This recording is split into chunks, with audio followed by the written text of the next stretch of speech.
Kirsten Gillibrand had her town hall on Fox News. And look, there's been a debate about whether or not it makes sense to do a town hall on Fox News. Elizabeth Warren believes that it legitimizes Fox and it helps them sell ads. And I think that's a fair point to make.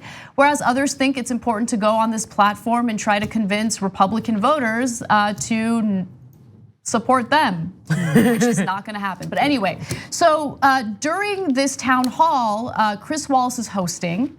And there were a few moments where things got a little fiery. Let's show you the first example. I can tell you, before President Trump gave his State of the Union, Fox News talked about infanticide. Infanticide doesn't exist. Senator, I just want to say, we brought you here for an hour. We have given you, we're treating you very fairly. I understand that maybe to make your credentials with the Democrats who are not appearing on Fox News, you're going to attack us. I'm not sure it's frankly very polite when we've invited you to be here. I will do it in a polite way, but it's to her point. Well, I just think, why don't we instead of talking about Fox News, why don't you answer Susan's question? The debate about whether or not women should have reproductive freedom has turned into a red herring debate. And what happens on Fox News is relevant because they talked about infanticide for 6.5 hours. 6.5 hours. Good for her. So she was told to be polite. I mean, that wasn't his exact wording, but he called her impolite. And then she said, okay, I'll say it in a polite way. No, don't say it in a polite way. No, hey, listen to me, Fox, okay? You want Democratic candidates to go on your town halls and help you guys with advertisers? Fine, but they get to say what they want to say.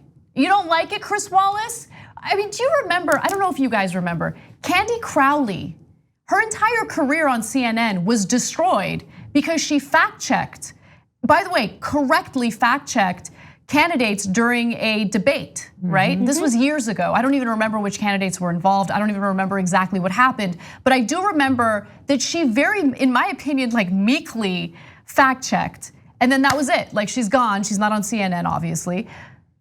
What is Chris Wallace doing? Don't tell her to be polite. Like, don't even imply that she needs to be polite. She's there doing a town hall, and this.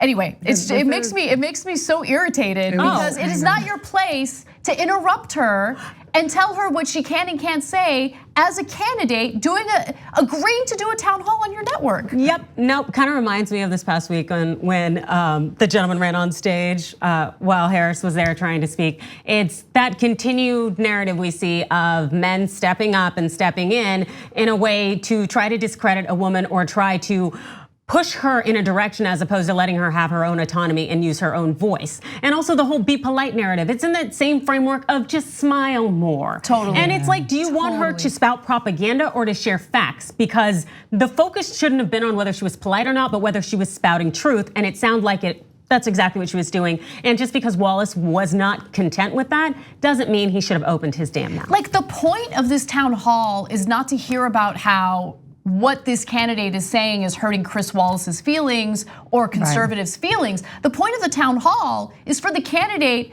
to put their policies out there and show voters who they are. So if conservative voters don't like who she is or what she has to say, they're not gonna vote for her.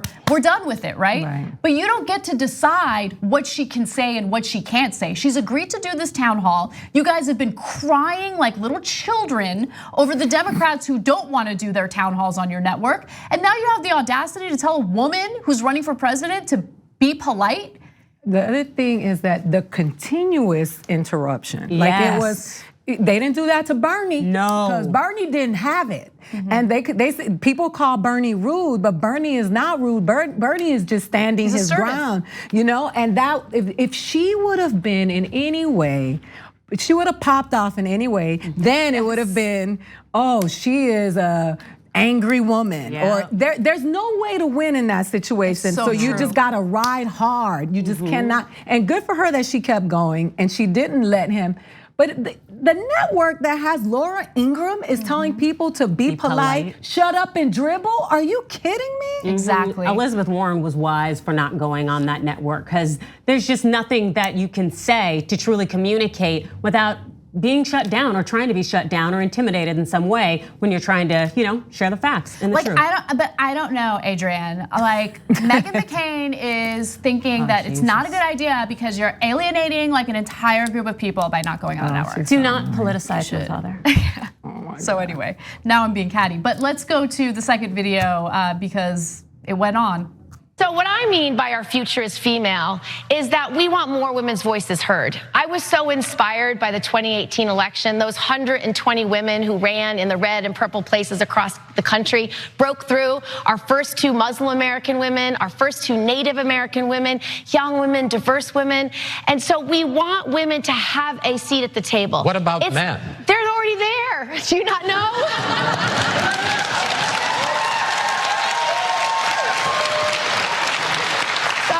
But I guess what I'm asking is, are we part of the future too? Yes, you're already there. So it's not meant That's very reassuring. It's not meant to be exclusionary. It's meant to be inclusionary. Oh, okay, so good. we just want to add a couple more chairs for the rest of us. All right, we're not and threatened. that's how we.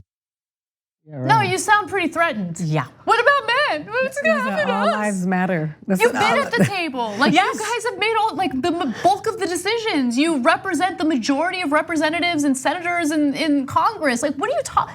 We haven't had a single female president. Exactly. What are you talking about? Yeah. No, but he wants to make sure he's not going to be excluded from the future. Give me a break. Come on. And let her speak. And I do really hope that the women who were there in the audience and hopefully some of the men, it really resonated with them to the extent to which Wallace was interrupting her and really how demeaning that is. And I just really hope that spoke volumes to them. What about men?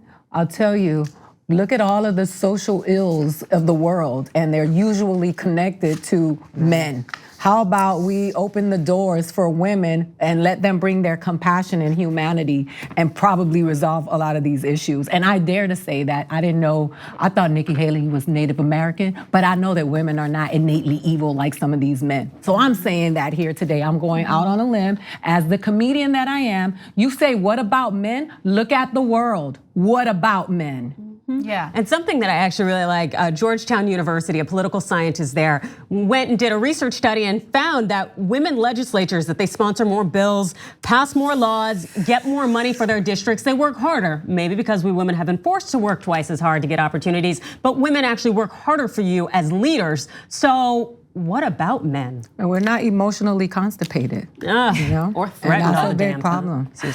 Yeah, definitely. I just think it's interesting how the whole issue of gender equality, it's not about giving one gender a leg up over the other. Right. The way that it's being treated as a zero-sum game, as it is being treated as a threat by some men, certainly not all, not even close to all. That's right. And the point I want to make is, look, we're living in the type of economy right now where if you're a man who is threatened by the equality and you don't want women to have the same opportunities as you, I mean, if you're straight and you plan on having a female partner, you need a dual income household to survive. You want those opportunities for both of you, right? Yeah. What do they say? When you're accustomed to privilege, equality feels like oppression. Yeah.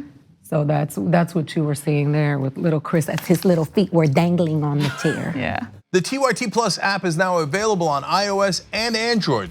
Download to get more TYT content at tyt.com/app.